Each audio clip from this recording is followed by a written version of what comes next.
Chinnamanur serial next episode review பார்க்கலாமாங்க. தமிழ்ச்செல்வி ஹோட்டலில் வேலை செய்யக்கூடாது அப்படின்னு சொல்லிட்டு ராஜாங்கமும் அந்த ஹோட்டல் ஓனர்கிட்ட கால் பண்ணி தமிழ்ச்செல்வியை நீங்கள் அங்கே வேலைக்கு நீங்கள் வச்சுக்கக்கூடாது, நீங்கள் ஏதோ ஒன்று சொல்லி அந்த வேலையை நீங்கள் அவளுக்கு கொடுக்கக்கூடாது அப்படின்னு சொல்லிட்டு சொல்லிடுறாங்க. தமிழ்ச்செல்வியும் அங்கே வேலைக்கு போயிட்டு ரிட்டனுமே இங்கே ராஜாங்கத்துக்கிட்ட வந்துடுறாங்க. உடனே ராஜாங்கமும் பார்த்துட்டு, தமிழ் நீ இதுக்கு மேலே அங்கே ஹோட்டலில் நீ வேலைக்கு போக வேணாம், ஏன்னா இதுக்கு மேலே இந்த வீட்டில் நீ கணக்கு வழக்கு பார்த்துக்கிட்டு இங்கே உனக்கு மாதம் சம்பளமாக உனக்கு 20,000 ரூபாய் தரேன், நீ இங்கே இருந்து அங்கெல்லாம் எதுக்கு வேலைக்கு போயிட்டு இருக்க, இப்போ உன் வயிற்றுல வளர்கிற குழந்தை நல்லா இருக்கணும், இப்போ நீ அலைச்சல் பட்டுக்கிட்டு அங்கே சாப்பாடு பரிமாறிக்கிட்டு எதனா ஒன்று ஆயிடுச்சுன்னா இப்போ நீ என்ன பண்ணுவ, அதனால நீ இங்கே அவ்வளோ ஆடு ஒர்க்கெல்லாம் இல்லை, இங்கே நார்மலாக கணக்கு வழக்கெல்லாம் பார்த்துட்டு நீ இங்கே இருந்துக்கலாம், நீ வேலையை முடிச்சுட்டு வந்து இங்கே ஒரு 1 ஹவர் நீ இந்த கணக்கு வழக்கை பார்த்துட்டு நீ அங்கே சப்மிட் பண்ணிட்டுனா அதுவே போதும், நீ எந்த வேலையுமே செய்ய வேணாம், நீ செஞ்ச உதவிக்கு நான் உனக்கு வேறு எதனா ஒரு உதவி செய்யணும், இப்போ நான் உயிரோடு இருக்கிறேன்னா அதுக்கு நீ தான் காரணம், நீ உன் பெருந்தன்மை எனக்கு ரொம்பவே பிடிச்சிருக்கு, ஆனால் நீ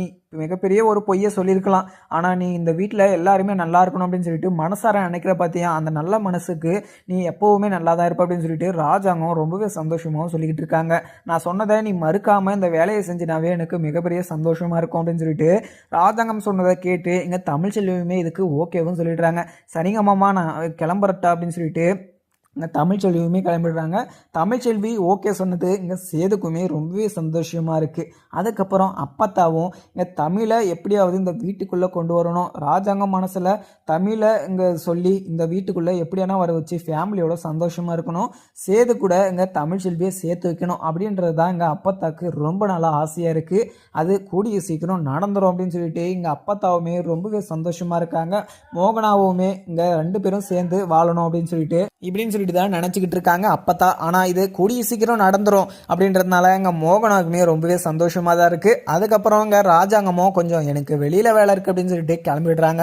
இங்கே ஈஸ்வரியும் சித்ராவும் அங்கே 2 பேரும் யோசிச்சுக்கிட்டு நம்ம 50 லட்சம் காரில் நம்ம உக்காந்துக்கிட்டு காய்கறி வாங்கலாம், அங்கே போகலாம் இங்கே போகலான்னு சொல்லிட்டு நம்ம ரொம்பவே ஆசைப்பட்டு இருந்தோம், ஆனால் இது நடக்காமல் போயிடுச்சு அப்படின்னு சொல்லிட்டு ரொம்பவே வருத்தமாகவும் நின்றுக்கிட்டு இருக்காங்க. ஆனால் இங்கே சாபுத்திரியும் தாமரையும் நம்ம இந்த போஸோட கல்யாணத்தை நம்ம எப்படியோ நிறுத்திட்டோம், இதுக்கு மேலேயும் உங்கள் போஸ் விஷயத்தில் நம்ம தலையிட வேணாம், ஏன்னா அங்கே அந்த பொண்ணே எங்கள் போஸை என்னென்ன பண்ணணுமோ அதெல்லாம் சித்திரவாதலையாக பண்ணிடும், ஏன்னா அந்த பொண்ணு போஸு மேலே ரொம்பவே கோபமாகவும் இருக்குது, அந்த போஸுவை அங்கே உண்டு இல்லைன்னு பண்ண போகுது, ஏன்னா கல்யாண மேடையிலே அவனை என்னென்ன பண்ணுறான்னு சொல்லிட்டா, ஆனால் நேரில் அவனை கிச்சனில் ஒரு நாள் படுக்க வச்சுட்டா, இதுக்கு மேலே என்ன பண்ண போகிறாலேன்னு தெரியலன்னு சொல்லிட்டு சாபத்திரியும் தாமரையும் சந்தோஷத்தில் குதிச்சுக்கிட்டு இருக்காங்க.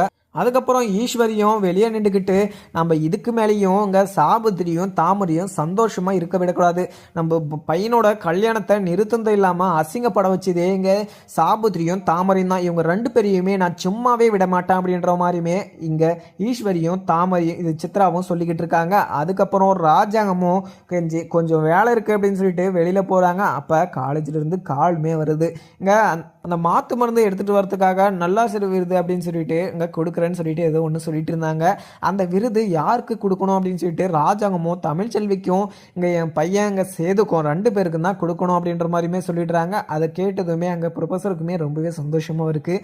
தமிழ்ச்செல்விக்கு அங்கே இந்த மாதிரி ஒரு விஷயமெல்லாம் நடக்கும்னு சொல்லிட்டு எதிர்பார்த்துருக்க மாட்டாங்க. ராஜாங்கமாமா எனக்கு இப்போ இந்த வீட்டிலேயே வேலை போட்டுட்டு கொடுத்துருக்காங்க, இப்போ இவங்களெல்லாம் நினச்சா எனக்கு ரொம்பவே சந்தோஷமாக தான் இருக்குது, ஆனால் அவர் கூட சேர்ந்து வாழணும் அப்படின்னு சொல்லிட்டு நினைக்கிற போது தான் அவர் சொன்ன வார்த்தை என் நெஞ்சில் வலிச்சுக்கிட்டே தான் இருக்குது அப்படின்ற மாதிரியுமே தமிழ் நினைக்கிறாங்க. ஆனால் இங்கே நம்ம வயிற்றில் வளர குழந்தைக்காக நம்ம 2 பேரையும் சேர்ந்து தான் வாழணும் அப்படின்ற மாதிரி மைண்ட் செட்டில் வச்சுக்கிட்டு இருக்காங்க. சேதுவும் இங்கே நம்ம தமிழ்ச்செல்வி கூட சேர்ந்து 2 பேரும் சந்தோஷமாக இருக்கணும் அப்படின்ற மாதிரி தான் ஆசை வந்துருச்சு, ஏன்னா தமிழ்ச்செல்வியை வெறுப்பாக தான் நினச்சிட்டு இருந்தாங்க, ஆனால் அவங்க அப்பா உசுரை காப்பாற்ற தெரிஞ்சதுலேருந்து இந்த தமிழ்ச்செல்வியை நம்ம மன்னிச்சு ஏற்றுக்கணும் அப்படின்ற மாதிரி ஒரு மைண்ட் செட்டுக்கே வந்துட்டார். ஆனால் அப்பத்தா இவங்க 2 பேரையும் சேர்த்து வைக்கணும் அப்படின்னு சொல்லிட்டு ரொம்ப நாளாக கனவு கண்டுக்கிட்டு இருந்தாங்க, ஆனால் இது கூடிய சீக்கிரம் நிறைவேற போகுது அப்படின்னு சொல்லிட்டு இங்கே அப்பத்தாவுக்கு நினைக்கிற போதே ரொம்பவே சந்தோஷமாக தான் இருக்குதுன்னு சொல்லலாம். ஏன்னா அங்கே ராஜாங்கமும் இங்கே தமிழ்ச்செல்வி மேலே ரொம்பவே பாசம் வச்சுக்கிட்டு தமிழ்ச்செல்வி கஷ்டப்படக்கூடாது அப்படின்னு சொல்லிட்டு இங்கே இந்த வீட்லேயே வேலை இருக்குது அப்படின்னு சொல்லிட்டு போட்டு கொடுத்துட்டாரு. ஆனால் சேதுவும் ஒரு வேலை பண்ணார், காலேஜுக்கு நடந்து போயிட்டு வரக்கூடாது அப்படின்னு சொல்லிட்டு இங்கே கருப்பை வச்சு இங்கே காலேஜுக்கு இங்கே எங்கே போகணுன்னாலுமே நீ காரில் தான் போயிட்டு வரணும் அப்படின்ற மாதிரியுமே சொல்லிடுறாங்க. ஆனால் கருப்புமே அங்கே காலேஜுக்கு கூட்டிகிட்டு வந்து விடுறதுமே இருக்கிறாங்க. ஏன்னா கருப்புக்கும் ரொம்பவே சந்தோஷமாக இருக்குது. தமிழ் கொஞ்சம் சந்தோஷமாக இருந்தால் எனக்கு அதுவே சந்தோஷம் தான். ஏன்னா கருப்புக்கு அப்போது வந்து தமிழ்ச்செல்வி மேலே ரொம்பவே அன்பு. ஏன்னா ஒரு தங்கச்சி மாதிரி பார்த்துக்கிட்டு இந்த வீட்டில் சந்தோஷமாக இருக்கிறா அப்படின்னு சொல்லிட்டு நினைக்கிற போது கருப்புக்கு ரொம்பவே சந்தோஷமாக தான் இருக்குது. ஏன்னா கருப்பு தமிழ்ச்செல்விக்கு ரொம்பவே உதவி பண்ணியிருக்காங்க. ஆனால் அதே மாதிரி தான் தமிழ்ச்செல்வியும் கருப்புக்கு எந்த ஒரு விஷயமா இருந்தாலுமே கருப்பண்ணக்கிட்ட நம்ம சொன்னால் இது நிறைவேறிடும், சந்தோஷமாக இருக்கும் அப்படின்னு சொல்லிட்டு நினச்சி ஒரு அண்ணனாக நினச்சி எல்லா உதவியுமே கருப்புக்கிட்ட கேட்டுட்ருக்காங்க. ஏன்னா அங்கே கண்மணியோட கல்யாணத்தை அங்கே அந்த மாப்பிள்ளை சரியில்லை அப்படின்ற விஷயத்தவே எங்கள் கருப்பு தான் கண்டுபிடிச்சிட்டு வந்து கொடுத்தாரு. ஏன்னா அந்த விஷயத்தவே சொன்னதே தமிழ்ச்செல்வி தான். இங்கே தமிழ்ச்செல்வி எந்த விஷயம் சொன்னாலுமே கருப்பு அந்த விஷயத்த முடிச்சு கொடுக்குறதுனால கருப்பு மேலே ஒரு தனி மரியாதை வச்சுக்கிட்டு இருக்காங்க தமிழ்ச்செல்வியும். இங்கே தமிழ்ச்செல்வி அங்கே உட்காந்து படிச்சுக்கிட்டு இருக்க தனமும் அங்கே வந்த தமிழ்ச்செல்வி நம்ம அக்காவும் சேதுவும் 2 பேரும் சேர்ந்து சந்தோஷமாக இருக்கணும் அப்படின்னு சொல்லிட்டு தனமும் நினச்சிக்கிட்டு இருக்காங்க. இங்கே மலருமே நம்ம வக்கீலுக்கு படிக்கணும் அப்படின்னு சொல்லிட்டு அவங்களுமே நல்லா சீரியஸாகவும் படிச்சுக்கிட்டு இருக்காங்க. கூடி சீக்கிரம் அவங்களுமே வக்கீல் ஆகிட்டு இங்கே ராஜாங்கத்துக்கு மிகப்பெரிய ஒரு மரியாதையை கூட்டி தராங்கன்னே சொல்லலாம். ஏன்னா இங்கே மலர் இங்கே நம்ம அவங்க கொடுத்த எனக்கு ஒரு சத்தியத்தை நான் மீற மாட்டேன் அப்படின்னு சொல்லிட்டு அவங்க கொடுத்த ஒரு தைரியத்தில் நான் இந்த வக்கீல் ஆகி அவங்க முன்னாடி வந்து நின்று எல்லாருக்குமே ரொம்பவே அதிர்ச்சி நான் கொடுக்கணும் அப்படின்னு சொல்லிட்டு மலருமே ரொம்பவே கஷ்டப்பட்டு படிச்சுக்கிட்டு இருக்காங்க. ஆனால் இங்கே சேதுவும் நம்ம தமிழ்ச்செல்வி மனசில் ஃபஸ்ட்டு இடம் பிடிக்கணும் அப்படின்னு சொல்லிட்டு இங்கே தமிழ்ச்செல்விக்கு ஒளிவு மறைவாக கருப்பு கிட்ட சொல்லி அங்கே கூட்டிகிட்டு போகிறது என்ன, கார்லேயே தான் கூட்டிகிட்டு போகணும், எங்கேயுமே நடந்து போகக்கூடாது அப்படின்னு சொல்லிட்டு வயிற்றில் வளர குழந்தைய ரொம்பவே பாசமாக பார்த்துக்கணும் அப்படின்னு சொல்லிட்டு மனசில் நினச்சிக்கிட்டு இருக்காரு. ஆனால் சேது இங்கே தமிழ்ச்செல்வி கிட்ட எதுவுமே வெளிப்படையாக சொல்லாமல் மனசுக்குள்ளே வச்சுக்கிட்டு கருப்பு கிட்ட சொல்லிட்டு அங்கே சைலண்டாக நின்று ஓரமாக வேடிக்கை தான் பார்த்துக்கிட்டு இருக்காரு. ஆனால் ஈஸ்வரி ஒரு பிளான் போடுறாங்க. நம்ம அக்கா வீட்டு பொண்ணை நம்ம பேசாமல் சேதுக்கு கல்யாணம் பண்ணி வச்சுட்டா என்ன, ஏன்னா தமிழ்ச்செல்விக்கும் சேதுக்கும் விவாகரத்து ஆகுது.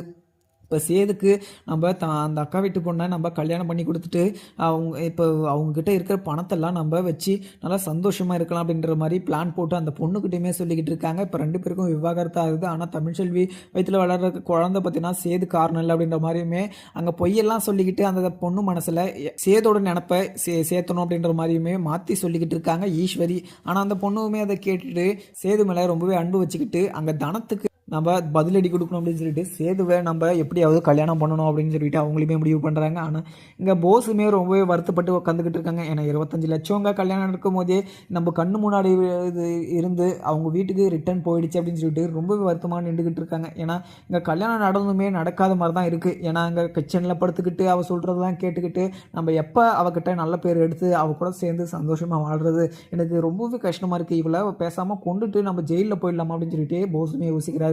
ஐயோ இப்படியெல்லாம் நடந்தால் அவங்க கச்சாளுங்க வேற நம்மளை சும்மாவே விட மாட்டாங்க அப்படின்னு சொல்லிட்டு போஸ் யோசிச்சுக்கிட்டு அங்கே நின்றுக்கிட்டு இருக்காரு. ஏன்னா அந்த பொண்ணு சொல்கிறதெல்லாம் கேட்டுக்கிட்டு இங்கே போஸுவால் இருக்கவே முடியாது.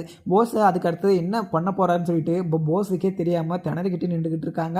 அதுக்கப்புறம் அந்த பொண்ணுமே நான் சொல்கிறதெல்லாம் நீ கேட்கணும், அதே மாதிரி நான் என்னென்ன சொல்கிறேனோ நீ அதை தட்டாமல் கேட்கணும், அப்படி கேட்கலனா உன்னை நான் என்ன பண்ணுவேன்னு சொல்லிட்டு எனக்கே தெரியாது அப்படின்னு மாதிரி ரொம்பவே கோவமாக தான் சொல்லிக்கிட்டு இருக்காங்க. அதுக்கப்புறம் தனமும் அங்கே வெளியே உக்காந்துக்கிட்டு யோசிச்சுக்கிட்டு இருக்காங்க. உடனே சேது வந்து என்ன தனம் ரொம்பவே யோசிச்சுக்கிட்டு இருக்க போல, என்ன யோசிச்சுக்கிட்டு இருக்கு அப்படின்னு சொல்லிட்டு கேட்குறாங்க. இங்கே சேதுவும் உடனே தனமும் மாமா நீங்கள் அங்கே புதுசாக ஒரு பொண்ணு வீட்டுக்கு வந்திருக்குல்ல, அந்த பொண்ணு கூடலாம் செய்கிறாங்க மாமா, அவள் பார்வையே எனக்கு சரியில்லை, அவள் கேரக்டர் எனக்கு சுத்தமாக பிடிக்கல, அவள் கூட்டலாம் சேர்ந்து நீங்கள் எதுவுமே பண்ணிக்கிட்டு இருக்காதிங்க அப்படின்னு சொல்லிட்டு எங்கள் தனமும் சொல்லிடுறாங்க. என்ன தனம் என்ன பேசிக்கிட்டு இருக்க, ஐசுவை பற்றி சொல்லிக்கிட்டு இருக்கியா, அவள் ரொம்ப நல்ல பொண்ணு, சின்ன வயசுலலாம் நான் அவகிட்ட பேசி கலாச்சிக்கிட்டு ரொம்பவே சந்தோஷமாக இருக்கான், அவள் அது மாதிரியும் பொண்ணு இல்லை அப்படின்னு சொல்லிட்டு இங்கே சேதுக்கு சொல்லவும் உடனே எங்கள் தனமும் மாமா நீங்கள் அப்படி மட்டும் நினச்சிட்டாதீங்க, உங்கள் மேலே ரொம்பவே நீங்கள் இந்த நார்மலாக தான் பழகுவீங்க, ஆனால் அவள் உங்கள் மேலே வேறு எதனா அன்பு வச்சுக்கிட்டு உங்களை தப்பாக நினச்சிக்கிட்டு உங்கள் மேலே ரொம்பவே அன்பு வச்சு இதை வேறு எதனா பண்ணிக்கிட்டாங்கன்னா என்ன பண்ணுவோம், அவங்கக்கிட்ட கொஞ்சம் லிமிட்டாகவே இருங்க மாமா அப்படின்னு சொல்லிட்டு தனமும் சொல்கிறாங்க. உடனே